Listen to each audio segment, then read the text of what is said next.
俄罗斯在莫斯科红场举行纪念卫国战争胜利77周年阅兵式。您觉得俄罗斯这次阅兵要发出什么信号？应该讲他是希望发出这个3点信号吧。第一个当然就是要继承卫国战争的传统，反对纳粹。因为今年俄罗斯对乌克兰的军事行动，主要的目标之一就是打击乌克兰的纳粹。第二呢，就是展现俄罗斯强大的军事实力。第三，当然也是要展现俄罗斯使用军事力量来维护它的国家安全利益目标的这样一个意志。你像在俄乌战争作战行动中，大量被摧毁的武器装备在阅兵式上就有所减少。同时呢，一些新型装备，特别是能够对北约和美国构成战略威慑的武器装备，在阅兵过程中要素并没有减少，而且是得到了某种程度增加。通过阅兵式显示对美国强大的战略威慑能力，比如各种核武器、战略打击武器装备，在阅兵中依然是亮点。我觉得它政治意义大于军事意义吧。是吧？军事上现在大家都知道，这个真刀真枪在那里干啊，俄罗斯打得怎么样？谁都知道，他也知道，外界也知道。但是他需要一个政治上的一个动作。那么这个胜利阅兵应该是个政治动作，对内打气，对外宣示决心。我们也注意到，近段时间以来呢，俄方一边表示核战争打不得也打不赢，动用核武器并非俄方选项。但是呢，在另外一方面又频频主动提及涉核话题，展示核力量，两个方面看似矛盾。金先生怎么看？这个大家有注意到，俄罗斯方面其实是时时刻刻在暗示着这个核威慑。这里面很好理解啊，也因为俄罗斯的对手其实是强大的美国，以及美国领导下的强大的北约联盟嘛，所以对手非常强大。那么如果这个排除核武器，仅就常规战争力量而言，那俄罗斯跟他的对手是没法比的，对不对？俄罗斯一年的军费才600亿美元嘛，那美国一加现在就8000亿，对不对？加上这个美国的北约盟友，那是俄罗斯的20多倍，这个所以就常规力量那其实是绝对不平衡的，对吧？那么俄罗斯真正的杀手锏当然是他的那个核武器了。所以因为面对极其强大的对手，就是公开立场是反对动用核武器，但实际行动和那个具体的身体动作，它是在不断的发出核威慑啊。那么他警告的谁？就是北约。那么什么时候他会动用呢？我觉得就如果是北约公开的参战，特别是美国公开参战，那么俄罗斯失败可能性很大，俄罗斯被逼入绝境，这个时候就会动用核武器。这次胜利日阅兵之前呢，美西方的一些媒体还有一些政客也频频炒作，普京会在5月9号向乌克兰宣布军事总动员，而俄罗斯呢也多次否认。那么这次是无中生有呢，还是说美西方再次玩以预言的方式促成预言成真的把戏？俄乌的军事冲突实际上是个混合战，是吧？如果我们仅仅聚焦在那个军事动作，那就眼光就比较窄了。它实际上是个混合战，这个里面就包括经济战。那么还有一块呢，就是这个舆论战。那么在舆论战方面，应该讲俄罗斯还是比较被动的。在舆论战当中有一个特点，就是主要是美国人搞，就是先给你泼脏水，这个就是事先给你造个谣。他是像神棍似的，他预计他说你那天要宣布一个什么事儿你要说没做呢，他说你看我这个威慑你成功了如果你做了，你看我预测就成功了，反正左右他都赢。这一次西方媒体又造了一个谣是吧？说这个5月9号要总动员，我觉得这个确实是不会的因为对俄罗斯来讲呢，在乌克兰的特别军事行动如果变成一个公开的两国战争政治上是不利的，在国内都是不利的，而且就他的国力来讲，他也没有必要针对乌克兰进行全国总动员。如果做的那个他政治上就输了，知道吧？所以他确实没有必要，就除非什么呢？就是美国带的北约大军就打入俄罗斯本土了，这个时候他肯定要全国总动员了，对吧？但是目前仅就俄乌之间的军事冲突而言俄罗斯在政治上、军事上都是没有必要的，所以西方造这个谣，坦率讲就是让俄罗斯难堪一点，特别是让普京难堪一点，没有其他别的意图，所以俄罗斯的否认是很正常的。其实前2天美国媒体也放出消息，称美国的情报帮助乌军猎杀了10几名俄军高级将领。但是很快呢，五角大楼的新闻秘书科比就出面否认，美国是否与乌军分享有关俄军将领的情报，并帮助乌方猎杀俄军高级指挥官呢？吴先生怎么看？其实美国跟乌克兰的情报合作呢，从2015年就开始了。那么这个俄乌冲突爆发之前，美国加大了对乌克兰的这个情报的支持。这个冲突爆发以后，这个进一步升级。那么值得注意的是呢，就是美国提供的情报，它有的不仅仅是这个原始的情报，有些是经过美国处理和加工的，就是为乌克兰这个定身制作的，就是乌克兰拿到情报以后就可以用，不需要自己再花时间再加工和处理了。所以我觉得这个美国跟乌克兰的这种情报的分享，实际上是达到了美国跟盟友之间情报合作的一个最高的水平。基本上是美国的眼睛长在乌克兰头上。那既然可以实现对海上目标、对陆上重要单个人员的狙杀，美国一定在情报体系中发挥了非常重要的作用。但这一点呢，美国极力在否认，也说明这种高端敏感情报的提供，实际上标志着美国已经参战。如果按照俄罗斯的说法，将进行严厉报复，这个状态下，美国会成为报复的目标。那无论是在战场上进行报复，还是通过其他手段进行报复，美国将承受极为严重的后果。那么从军事、政治、经济等几个方面看，俄军还打得动吗？俄方能够支撑战事的长期化吗？吴先生，我想从他这个战争第2阶段的目标来讲，就是主要集中精力在东部顿巴斯地区。那么这个应该讲对俄军不是问题，它不像第1阶段那样大范围的破开，所以还是打得动的。但是呢，如果战争长期化，这个肯定是对俄罗斯不利的。就久了以后，它的政治、经济的代价会越来越高。所以对俄罗斯来讲，就是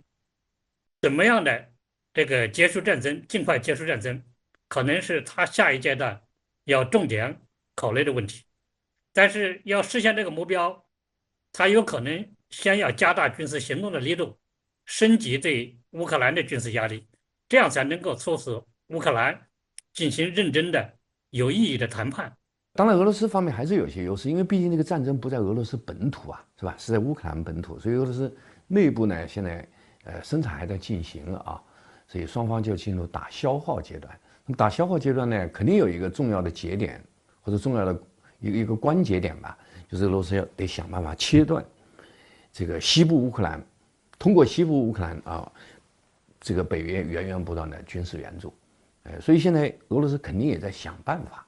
这个打击北约的这个武器供给路线，这个方面现在是目前看效率不高。这个如果这个问题它不解决，我觉得它那个这个扭转战局就很困难啊。至于说俄罗斯会认输，我觉得这个可能性没有，因为战事一开，你死我活，一认输，那俄罗斯下场就非常惨。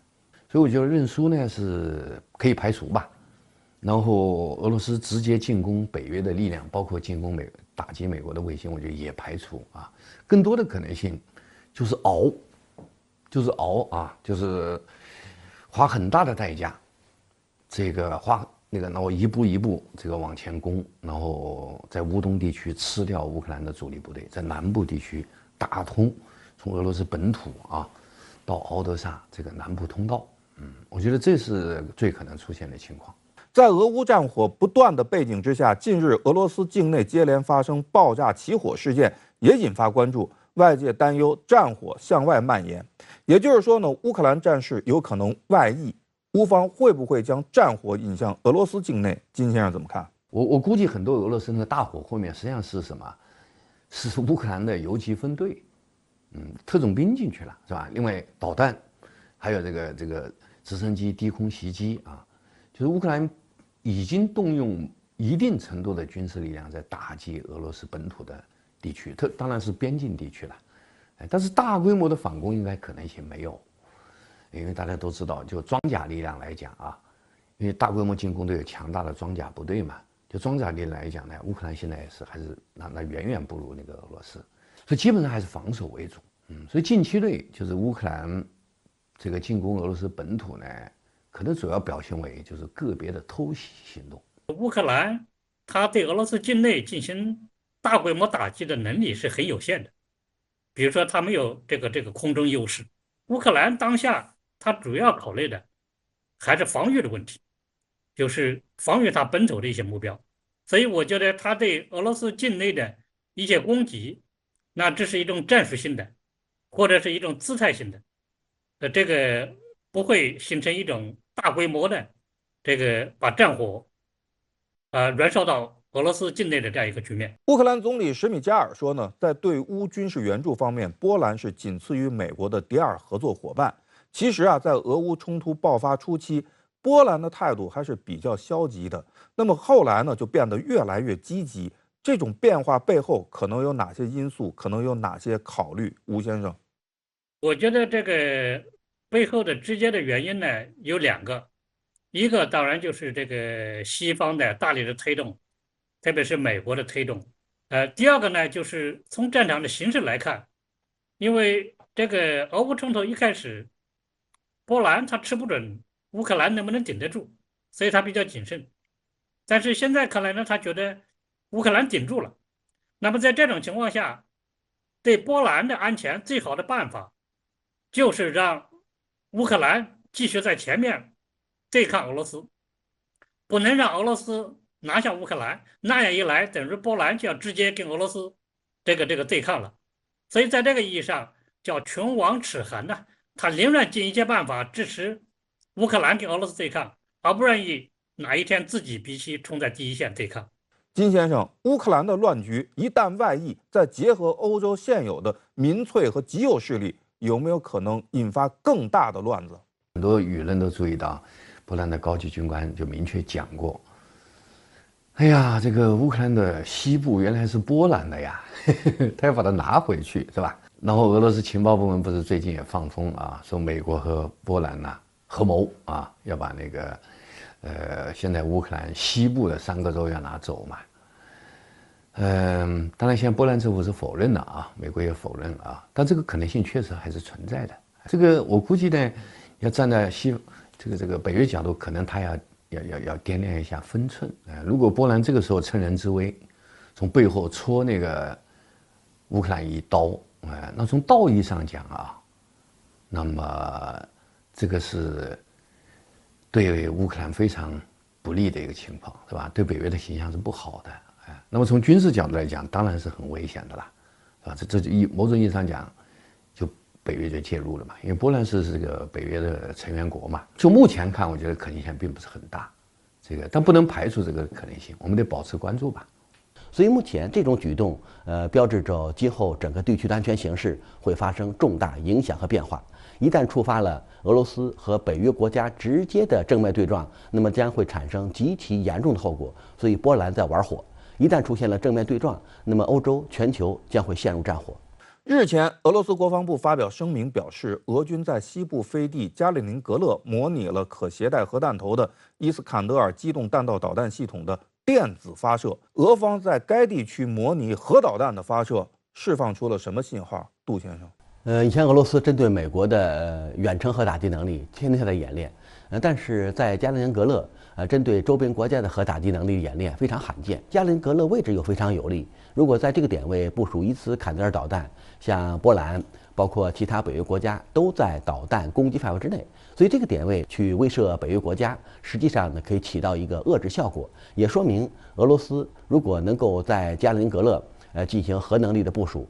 进行核能力的展示，那么至少可以保障最后手段可以被北约国家看清。如果俄罗斯在这个时候显示核打击能力，显示核战备状态的提高，再警告美国和北约，如果借助乌克兰冲突外溢效果对俄罗斯国家安全构成影响，甚至是直接威胁到加里宁格勒，那俄罗斯将坚决以核手段进行反击。这次模拟发射啊，恐怕也是针对芬兰和瑞典加入北约所为。那么，芬兰和瑞典加入北约会引发什么后果？那目前好像芬兰决心是比较大，对吧？好像他们的议会啊，5月12号就要投票。瑞典呢，好像国内争议比较大，他目前还没有下决心啊。那么这两个国家如果最后都加入北约，应该讲是现在我们正在看到的俄乌军事冲突最大的这个后果之一吧。那么这两个国家加入北约之后，北约力量当然就大大加强了，它不仅东扩还北上了，那么对俄罗斯的安全形势绝对是一种恶化啊。那么俄罗斯肯定对这个事情呢是反对的，俄罗斯很明确表示了反对啊，但现在好像它手段并不多，它手段主要就是加强一些军事威慑。我的直觉啊，他们加入北约可能性很大，俄罗斯这种威胁啊，可能作用不是很大，是吧？所以结论呢，北约会更进一步加强，俄罗斯的西部安全态势会进一步的恶化。这个可能也没办法改变这个情况，他不管俄罗斯做什么军事动作，都改变不了这个最后的结局。瑞典和芬兰加入北约，它跟这个乌克兰加入北约，在对俄罗斯的影响方面是不一样的。瑞典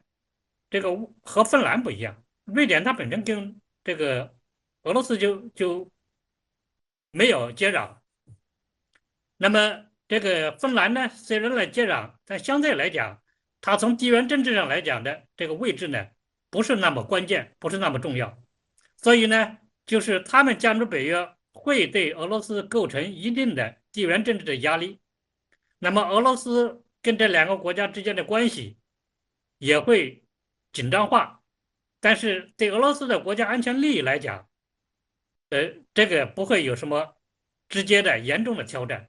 跟乌克兰加入北约是不可同日而语的。俄乌冲突背后的一只巨手当然是美国。现在外界纷纷猜测美国已经不只是阻止俄罗斯在乌克兰获得胜利，而且要击败俄罗斯，从而为美国解决其最大的战略竞争对手创造更好的条件。那么美方是否真的已经做出了这样的一种决策？如果美国真的下决心这么干，又是否能够如愿？金先生，因为奥斯汀讲得很清楚，他通过这一战，我们要让俄罗斯永远都没有威胁其他国家的能力，是吧？就是彻底削弱俄罗斯。所以这个目的很清楚啊，然后手法是多样的，但能不能达到目的呢？坦率讲不好说。因为我个人的观点呢，军事上除非这个美国亲自下场，是吧？那么格局会改变。但只要美国在后面袖手旁观，只是给钱给人，鼓励乌克兰人战斗到最后一个乌克兰人，那么俄罗斯还是会取胜的，军事上会取胜的。这主要还是取决于俄罗斯和乌克兰。对俄罗斯来讲，就是他必须小心，不能让乌克兰变成另外一个阿富汗，不能重蹈覆辙。另外一个也取决于乌克兰，就是美国人他不在乎你乌克兰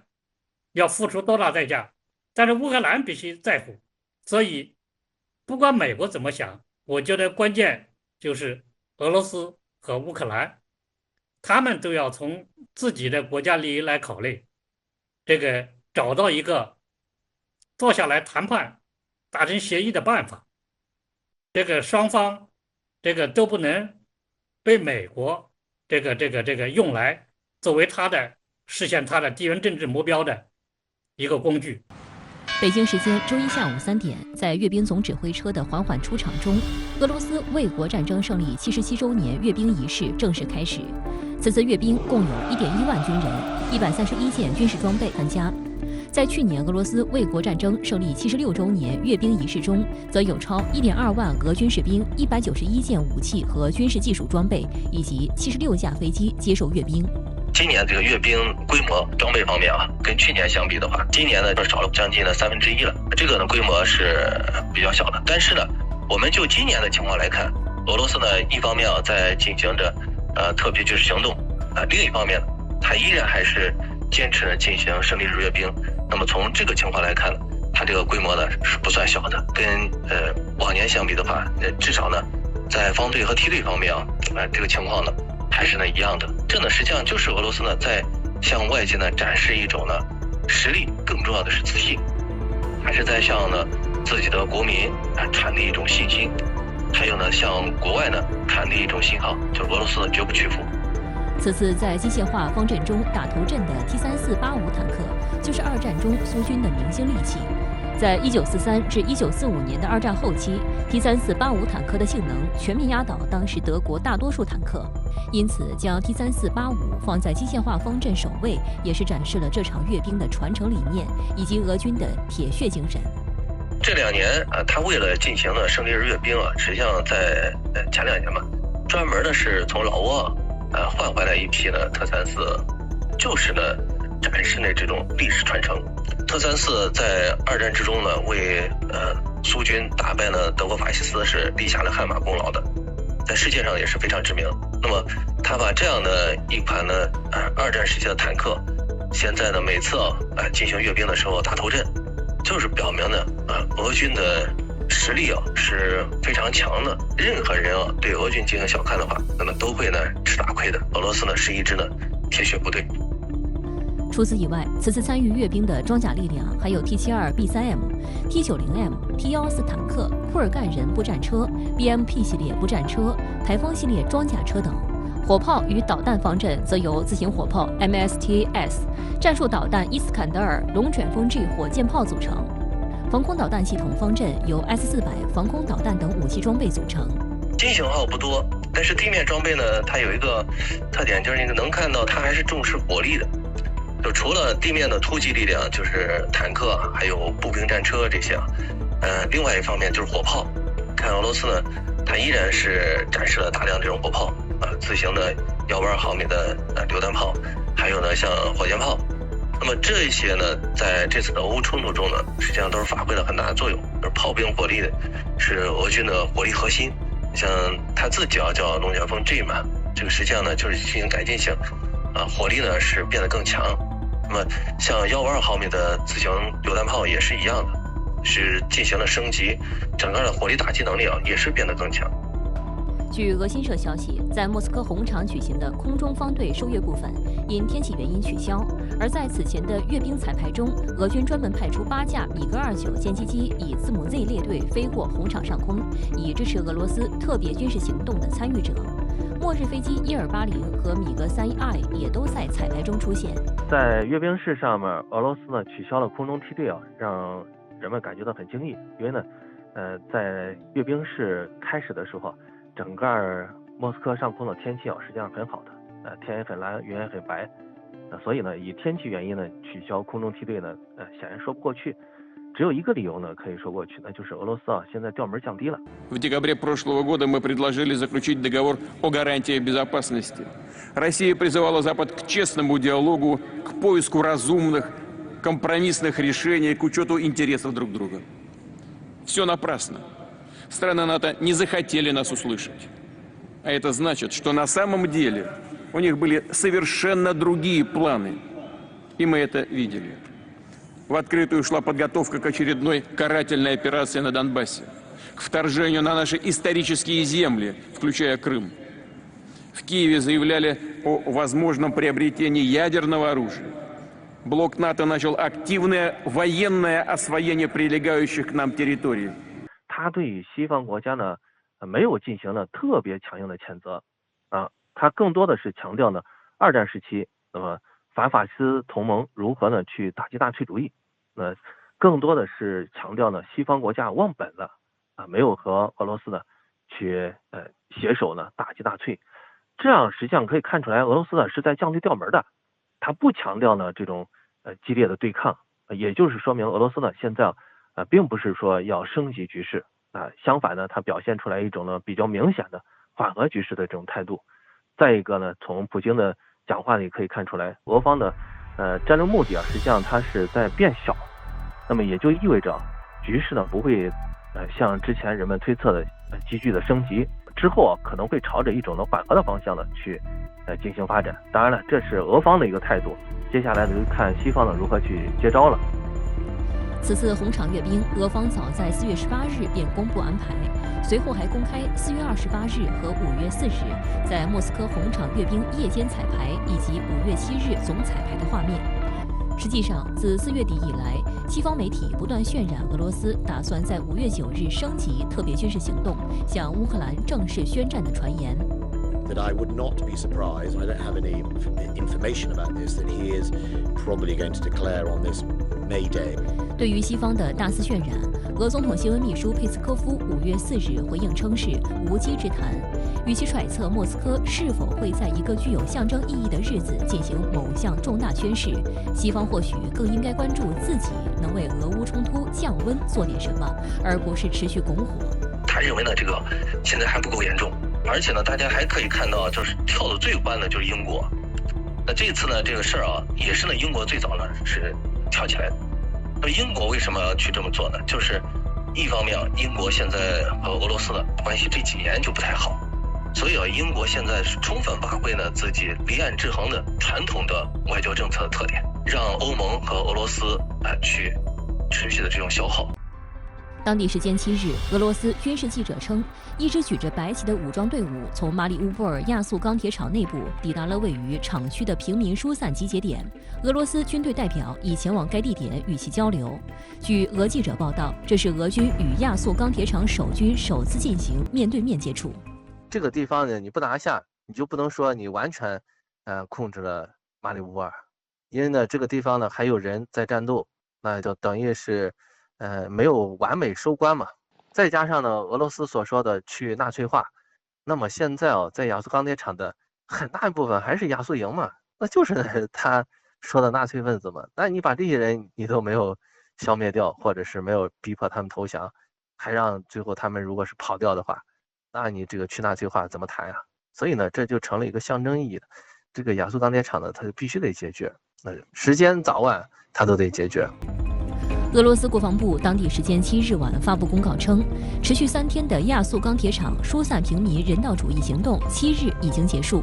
乌克兰副总理维列修克表示，妇女、儿童和老人已全部撤离亚速钢铁厂。我认为就是普京提出这个围而不打，我把它分析为是一种主动夺牌的策略吧。那么一方面，我觉得普京显然是顾及到了就是强攻之后导致的这种内外的这种压力。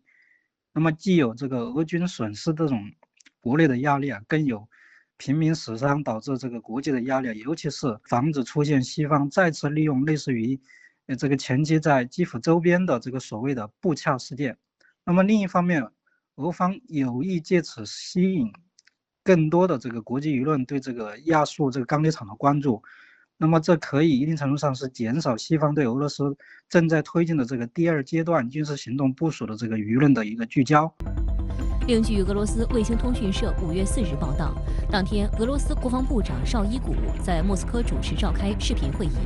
他表示，马里乌波尔亚速钢铁厂内的乌军残余分子已经被封锁在厂区内。而尤其值得一提的是，在视频中，俄国防部第1副部长兼总参谋长格拉西莫夫大将出席了会议，也打破了之前舆论盛传的所谓前线视察身受重伤的传言。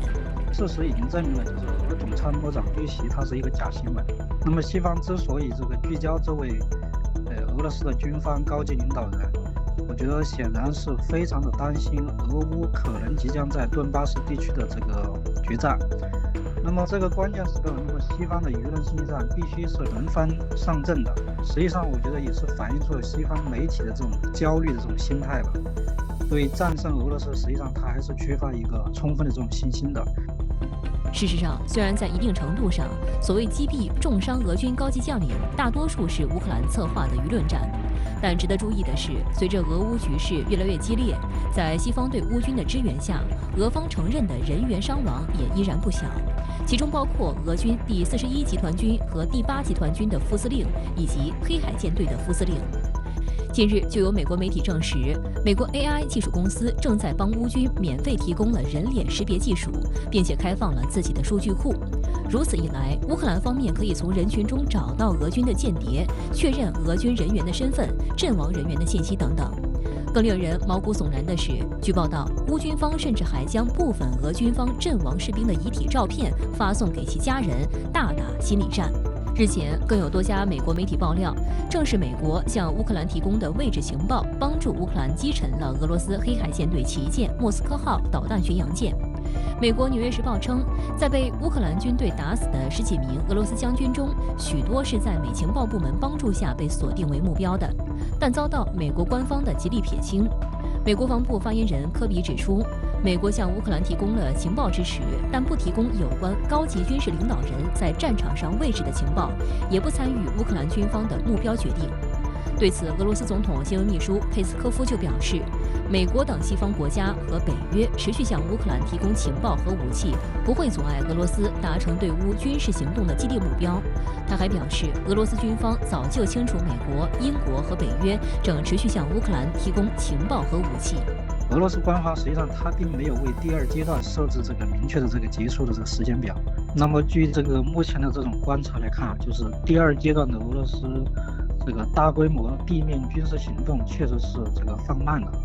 但是与此同时，我们也观察到，就是俄罗斯的这个空天军、海军的这个打击范围和力度是进一步的加大。那么实际上我们还观察到，就是说与这个新阶段军事行动协同开展的还有一个新的一个动向，就是顿巴斯和乌东地区可能的这个政治议程安排也在同步的这个推进了。近期俄罗斯的这个总统办公厅的第1副主任，他是负责俄罗斯的这个内政的。再一个是统俄党的这个负责人相继的访问了这个顿巴斯和乌东地区。再一个就是2个宣布独立的这个乌东的这个共和国也任命了驻俄罗斯这个大使。那么这些实际上是可以视为这个普京宣布的这个去军事化和去纳粹化的这个组成部分，而且都是在逐步的这个推进了。而在西方阵营，拜登已正式提名陆军上将卡沃利担任美军欧洲司令部新一任司令，统领10万驻欧美军。与此同时，北约也宣布批准提名卡沃利为北约欧洲盟军最高指挥官。我觉得卡沃利的一个重任还在于要推进俄乌冲突结束之后，俄罗斯与北约，那么到底是否要恢复这个对话，那么甚至有没有可能再继续开展合作等等。我觉得这些问题都是需要，而且是必须要非常严肃和专业的对话呀，而不仅仅是这个政治和外交官们的这个口水战。所以说我觉得这样一个新的这样一个人事的这样一个安排吧，我觉得还是一个值得关注的一个比较积极的一个趋向吧。俄乌冲突持续延烧，乌克兰的邻国波兰近期通过一系列不寻常的新举动，大步流星走到台前。继3月底拜登专门前往波兰督战后，当地时间5月2日，美国国会众议院议长佩洛西率领美国国会高级代表团访问了波兰华沙，并与波兰总统杜达举行会面。5月3日，乌克兰总统泽连斯基与杜达通电话，双方讨论了俄乌局势、马里乌波尔的局势以及加强对俄罗斯制裁的必要性。5月5日，乌克兰与波兰2国总理签署关于安全与国防的文件。乌克兰总理什米加尔表示，这标志着由波兰向乌克兰的安全和国防领域转移特殊技术和支援迈出了重要一步。英美称，相较于德法2国的瞻前顾后，波兰才是西方向乌克兰提供军事装备的主要呼吁者。就在俄乌冲突爆发后不久，波兰就立即向乌克兰政府提供了最新一批武器和弹药。3月15日，波兰总理莫拉维茨基不顾欧盟提出的风险警告，与捷克总理菲亚拉和斯洛文尼亚总理扬沙乘火车组团到访基辅。据悉，此次访问也是由波兰提出的。就在当时，波兰还提出了一个被认为非常大胆激进的援乌提议。波兰副总理卡钦斯基表示，希望可以派出一支北约主导的国际维和部队前往乌克兰，执行维持和平及人道主义援助等任务。卡钦斯基还提议，波兰军队可以为这些国际维和部队提供保护。不过，北约随后回应称，暂不考虑向乌克兰派兵。美方也表示，担心这种做法过于激进，有延长战事的风险。我们知道这2个国家不仅历史上颇有渊源，而且在地理上，包括在俄乌冲突中，这个北约要利用波兰作为向乌克兰提供支持的一个桥头堡。这些因素呢，都决定了波乌之间的关系呢，现在是朝着一个非常密切的方向发展。除了自身向乌克兰运输武器装备，波兰还一直在呼吁西方加大军援力度。例如，波兰总理莫拉维茨基就曾向德国施压，指其在军援乌克兰方面立场摇摆不定。波兰还曾表示希望通过美国将28架米格29战斗机转交给乌克兰使用，但美方当时认为这个提议站不住脚。我们看到现在随着欧洲的这个重心啊，从经济发展向地缘安全方面转移，尤其是以波兰为代表的中东欧国家，现在在北约框架内啊，被赋予了这个战略前线的这么一个重要的位置，所以现在在欧洲内部啊，出现了东升西降啊这样一种趋势，也就是说啊，波兰现在在涉及到安全、涉及到地缘政治方面，它的影响力和话语权呢，在欧盟内部呢都有明显的上升。对于波兰的积极表现，俄罗斯对外情报局局长谢尔盖·纳雷什金曾在4月底透露，俄罗斯获得的情报显示，波兰和美国正在制定一项计划，让波兰重新控制其认为历史上属于自己的一些乌克兰领土。同时，根据与美国达成的初步协议，波兰将在没有北约授权的情况下，在乌克兰西部开展行动，将一支波兰的维和特遣队部署在不太可能与俄军队发生直接对抗的乌克兰部分地区。据俄媒报道，乌克兰的沃伦州、伊万诺弗兰科夫斯克州、利沃夫州、罗夫诺州和杰尔诺波尔州这些地区在以往不同时期曾在波兰统治之下，而有关地区的最后一次领土划分是在第2次世界大战之后，当时这些领土并入了乌克兰的版图。针对俄方的说法，波方进行了否认。波兰特勤部门协调员发言人斯坦尼斯瓦夫·扎伦说，关于波兰袭击乌克兰西部计划的谎言已经重复了好几年。俄罗斯宣传的目的是打破乌克兰和波兰之间的信任，破坏乌克兰和波兰的合作。波兰方面的这个考虑啊，主要还是想要确保啊，北约继续能够对乌克兰政府提供军事援助和其他的支持。至于波兰方面是不是就此会有分割或者说占据乌克兰领土的这个想法，我觉得这个呢可能也不能完全由波兰说了算啊，因为至少到目前为止，西方打出的旗号呢是他们支援乌克兰是为了确保乌克兰的主权和领土完整。我想如果波兰方面有一个公开的要瓜分乌克兰领土的计划的话，首先可能在西方内部啊，从这个西方想要争夺的这个道义制高点上来说呢，就很难成立。5月5日，俄罗斯国防部发布声明表示，俄军在西部飞地加里宁格勒模拟可携带核武的伊斯坎德尔机动弹道导弹系统的电子发射。声明中说，俄军对模拟导弹发射器、机场、受保护的基础设施、军事装备和模拟敌军的指挥所等目标执行单一和多重攻击。值得注意的是，俄军模拟核导弹攻击的地点加里宁格勒位于俄罗斯主体国土以西，濒临波罗的海，地处立陶宛与波兰之间。分析认为，俄方此举警告意味明显。我想毫无疑问呢，它是针对接下来呀，北约可能会进一步扩张，同时呢，在加里宁格勒周边的一些北约国家有可能会借机改变加里宁格勒的这个归属等等啊，我想它主要是对这样一些北约方面可能出现的动向做出的反应。事实上，波兰国内一直存在要求美国在其境内部署战术核武器的呼声。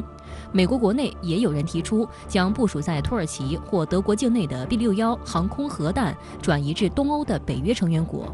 北约成员国的战机也多次挂载美国 B61进行训练。有媒体认为，东欧北约新成员国境内出现 B61可能只是时间问题。俄罗斯安全会议副主席梅德韦杰夫指出，北约称不受1997年5月27日签署的俄罗斯联邦与北大西洋公约组织相互关系、合作和安全基本文件的约束。这意味着他们可以在新成员国境内部署核武器，包括在即将入约的瑞典与芬兰。但目前，美国国务院发布的声明显示，美国国务卿布林肯虽然重申了华盛顿对北约欢迎新成员政策的承诺，但并没有提到安全保障问题，核武议题更未提及。不过，瑞典晚报报道称，在可能的申请入约过程中，美国和英国已经承诺瑞典增加军事存在，以及来自北约国家强有力的政治支持。因为我们知道，俄方到目前为止呢，仍然认为，如果他的国家的生存受到了直接的威胁的话，它是有可能动用核武器的。所以一旦北约方面如果听信了一些盟国的言论就是要把这个核武器在俄罗斯周边呢做更抵近的部署的话，那就有可能会让俄罗斯方面呢在核武器方面做出更实质性的回应。七国集团领导人5月8日与乌克兰总统泽连斯基举行视频会议后发表联合声明，指出七国集团将禁止或阻止向俄罗斯提供其依赖的关键服务，加大对俄方个人制裁力度，进一步打击俄罗斯银行等。而当地时间5月6日，美国总统拜登宣布以额外的火炮、雷达和其他设备的形式再向乌克兰提供军事援助。五角大楼官员说，最新一揽子计划为价值1.5亿美元的装备，包括2.5万发155毫米炮弹、炮火反击雷达、电子干扰设备和野战设备。此外，拜登在一份声明中称，政府几乎用尽了可用于安全保障的资金，并呼吁国会批准他为乌克兰提供额外资金的请求。自俄乌冲突爆发以来，美国对乌克兰的援助总额已达到约38亿美元。此前，拜登曾前往阿拉巴马州参观洛克希德马丁公司制造标枪反坦克导弹的工厂。拜登发表讲话称，美国正领导盟友及伙伴，以确保为国家未来而战的乌克兰人拥有能力、武器和装备抵御残酷战争。他还对工厂的员工说：“你们让这成为可能。”分析人士还估计，美国已经把库存中大约1/4的肩扛式毒刺导弹送到了乌克兰。生产这种武器系统的雷神技术公司的首席执行官格雷格·海耶斯此前曾在季度电话会议上告诉投资者，由于零部件短缺，该公司要到明年才能提高产量。另据台媒报道，美国国务院近日表示，拜登政府上台后启动的首次对台军售取消。该军售案涉及自行榴弹炮系统及相关设备，总价7.5亿美元。报道称，取消的原因是美国在军事、经济等方面支持乌克兰，而影响了军工产能。但是我想呢，应该说随着美国和北约方面对乌克兰的军事援助已经进入了一个系统化，而且是一个长期化的过程以后应该说这种短期的库存紧张，很快会得到解决因为我们看到现在美国方面呢，一方面呢是一些各大军工企业呢已经开足马力这个增加了产能；另一方面呢，美国政府通过比如说租借法案等等，实际上已经开启了一个长期的无限量的对乌克兰提供军事援助的一个通道。所以在这样的背景下我想短期的一些这个军备一些这个武器库存紧张的情况呢，很快会得到缓解。